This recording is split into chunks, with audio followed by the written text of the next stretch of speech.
예. 아이가 중식 말고 한식을 좋아한다고요? 우천시가 어디에 있는 시냐고요? 아, 네. 현장학습이요? 아, 예. 무슨 일이신가요? 예.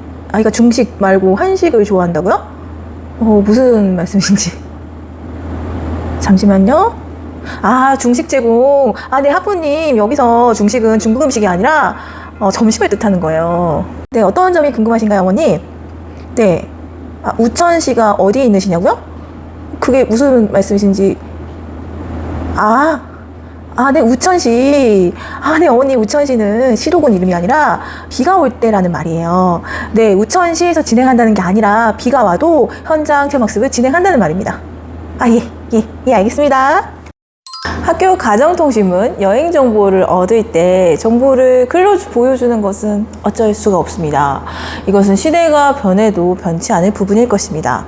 그렇다면 예전에 비해서 정보의 양은 넘쳐나고 있는데 그만큼 많은 글들이 오고 간다는 뜻인데 글을 이해하지 못한다면 그만큼 많은 정보를 놓치고 있다는 뜻입니다. 하다못해 우리는 무언가를 알기 위해서 카톡 링크를 열어보고 읽어봐야지 내가 필요한 것을 얻을 수 있습니다. 이번 휴가 좋은 곳 다녀왔더라. 너는 어떻게 그렇게 좋은 곳을 많이 알아? 블로그 찾아보면 다 나와. 난 봐도 잘 모르겠던데. 무슨 말인지 잘 모르겠고. 그럼 기다려봐. 내가 잘 정리된 블로그 링크 보내줄게. 땡큐. 즉, 정보를 놓친다는 것은 그만큼 경쟁력이 떨어진다는 말이 되지요. 그래서 요즘 뜨는 단어, 문해력. 예전에는 독서라고 말했던 것이 문해력으로 바뀌고 있습니다. 공부를 잘하기 위한 행동으로 독서가 필수였던 요 시대를 넘어서서 이제는 잘 사는 인생을 살기 위해서 꼭 필요한 문해력. 오늘은 그 문해력에 대한 이야기를 하려고 합니다.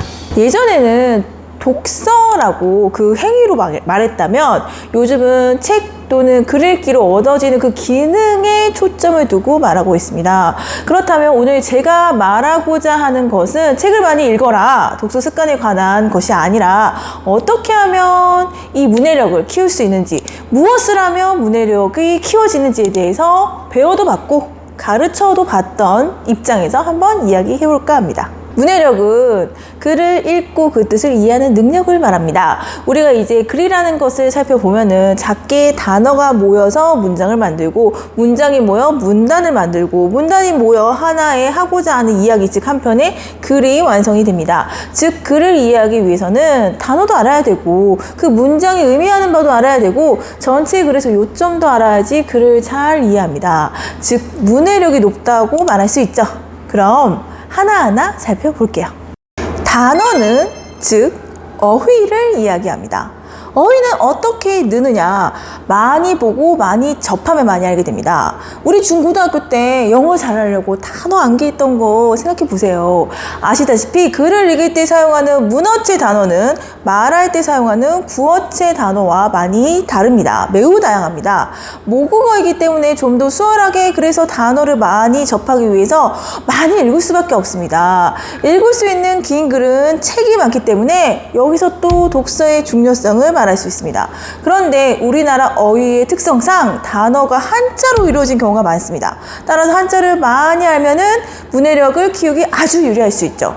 한자를 알면 단어 구조도 함께 생각해서 사용하기 때문에 어휘가 다양해질 수밖에 없으니까요. 그래서 초등학교 때 한자를 틈틈이 알아두면은 문해력이 뛰어나고 나아가 언어 용역 입시에도 유리해질 수밖에 없어서 저는 초등학교 때 한자의 기초를 틈틈이 쌓아두는 것을 추천합니다. 한자를 어떻게 공부하면 좋을지는 다음 영상으로 소개해 드릴게요. 다음, 문장을 잘 이해하기 위해서는 한 문장의 구조만 이해하는 것이 아니라 앞뒤 문장을 읽고 문맥을 파악하는 것이 매우 중요합니다. 즉 행간이 주는 의미도 파악할 줄 알아야 됩니다. 문맥 파악을 하기 위해서 가장 자연스러운 장르는 이야기입니다. 그래서 어릴 때부터 이야기책을 권하는 게 아닐까 하는 생각을 합니다.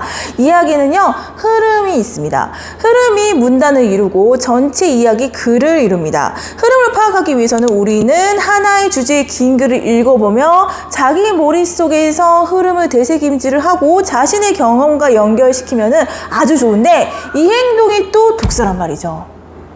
또 이렇게 책을 읽다 보면은 몰랐던 사실도 알게 되어서 지식도 쌓을 수 있습니다. 그런데 지금 제가 말하는 것은 단순히 무언가를 읽는 행위가 아니라 글을 읽고 이해하는 능력을 키울 수 있는 방법에 대해서 말하고 있습니다. 독서는 인풋입니다. 글을 읽고 내 안으로 정보가 들어가는 것이죠. 이 정보를 이해하고 파악하기 위해서 나만의 언어로 줄거리를 정리를 한다면 흐름이 이해가 완료되었다는 이야기입니다. 내 경험과 관련시켜서 이야기할 수 있으면 이해를 뛰어넘어서 내 이야기로 엮을 수 있는 만큼 완벽히 이해가 되었다는 이야기입니다. 이러한 활동이 바로 독서록 쓰기 활동입니다. 많은 정보가 날아가는 것을 방지하기 위해서 우리는 내용 파악을 잘했는지 문제를 풉니다. 내용 파악은 기억이 아니라 말 그대로 파악입니다. 이것이 독해 문제입니다. 문해력을 키우기 위해 아예 작정하고 연습을 하는 것이죠. 문해력을 측정하기 위해 이런 방법으로 시험 문제가 나오는 것이 현실입니다. 자, 그럼 결론입니다. 내 아이 문해력을 키우기 위해서 어떻게 하는 것이 좋을까? 각 연령에 맞는 어휘와 문장, 글의 길이로 구성된 이야기책들을 읽게 하는 것입니다.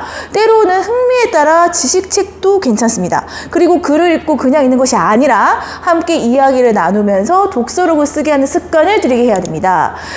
이야기를 나누거나 독서록을 쓸 때는 어떻게 하는 것이 좋을지 그 짜임을 어른이 함께 해주면 좋습니다. 예를 들어 자녀가 책을 읽고 나서 그냥 가만히 하게끔만 놔두는 것이 아니라 무슨 이야기야? 아, 나는 잘 몰라서 얘기해줘 라고 말을 한다면 자연스럽게 줄거리 요약이 되는 것입니다.